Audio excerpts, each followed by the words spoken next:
મિત્રો, આજે હું તમને એક વાર્તા કહીશ કે તમે બધા શાંતિથી સાંભળજો। વાર્તાનું નામ છે બે સમજુ બકરીઓ। એક સરસ મજાનું ગામ હતું। એ ગામમાંથી એક નદી પસાર થતી હતી અને એ નદીને ઓળંગવા માટે એક લકડાનો પુલ બાંધેલો હતો અને પુલ એટલો સાંકડો હતો કે એક સમય ત્યાંથી બે વ્યક્તિ પસાર થઈ શકે તેમ નહોતા। એક દિવસ ત્યાં બે કૂતરાઓ આવી પહોંચે છે અને કૂતરાઓ સામે ઝઘડવા લાગે છે અને ઝઘડતા તે નદી નીચે પડી જાય છે। એ દિવસે પાણીનું વહેણ ઓછું હતું, તેથી કરીને કૂતરાઓ જેમ તેમ કરીને પોતાનો જીવ બચાવીને તરીને બહાર નીકળી જાય છે। થોડા ટાઈમ પછી ત્યાંથી બે બકરીઓ આવે છે।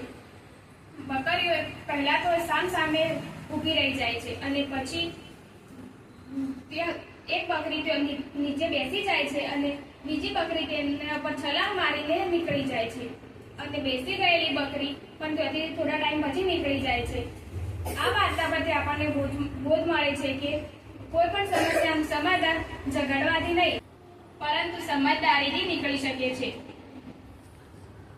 બસ।